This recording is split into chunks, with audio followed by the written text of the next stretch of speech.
A Mile High Christmas. A Mile High Romance, Book 1. Written by Cassidy Cole. Narrated by Julia Emlen. Sarah stared at her boss. This could not be happening. Not again. This was going to be the worst Christmas ever. Mr. Horowitz, you're kidding, right? I mean, after last year, you swore I'd never have to spend another Christmas working. He shoved his glasses up his nose before answering. He might look like a nice version of good old St. Nick, but he was anything but. I'm sorry, Sarah. Orders are orders, and you're our best forensic accountant. The Paris office is in bad shape, and we need to know before the new year just how much their accounting shenanigans cost us. We're filing an 8K on the 2nd, and Mr. Corrigan wants to know as much as possible before then.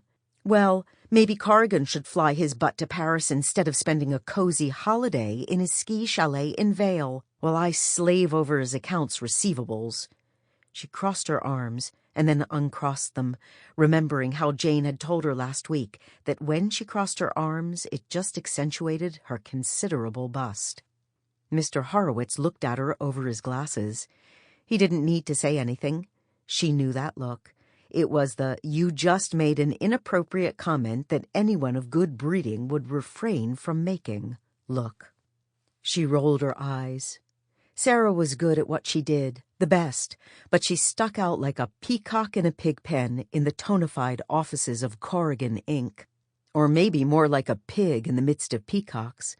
Her skirts were always a little too tight, her heels a little too high, her blouses a little too low. She was too opinionated, too open with her feelings, too everything. She'd busted her ass to get where she was, but no amount of effort could completely hide her trailer park roots. And honestly, she was sick of trying. She was who she was, and she couldn't change that. For starters, she wasn't built like all the skinny white women who filled the halls of CI. She had curves, the kind of curves that look good in Playboy, but were never seen in the boardroom of a Fortune 500 company. No matter how many meals she skipped, she'd never look like them. And who wanted to starve themselves like that anyway? She liked having flesh on her bones, thank you very much. It certainly made sitting through unending monotonous meetings easier. At 25, she was also still trying to find her place in this corporate world, which included learning how to use words that made her sound fancy, instead of calling a spade and a dick a dick. Of course, that's exactly what Tyler Corrigan was, a grade A dick. Who cared if he had GQ looks and a smile that made her instantly wet? He was an entitled, modified ass. An entitled, modified ass that was responsible for her spending yet another holiday away from home.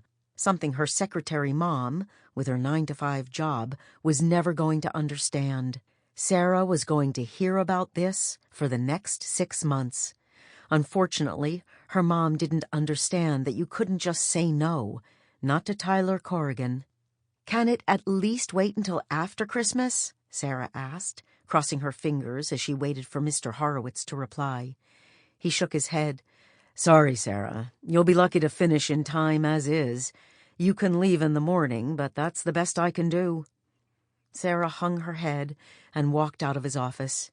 Everyone else was excitedly talking about their holidays, no one getting a lick of work done, and she had to fly to Paris. She laughed, remembering how just 2 years before, the thought of going somewhere, anywhere, international, had sounded so exciting. Yeah, well, she'd learned her lesson last Christmas when they sent her to Singapore 2 days before Christmas. She'd worked 16 hours a day for 2 weeks straight and then flown home. All she'd seen of Singapore was her hotel room and the shoebox-sized office they'd shoved her into. Sarah trudged back to her desk.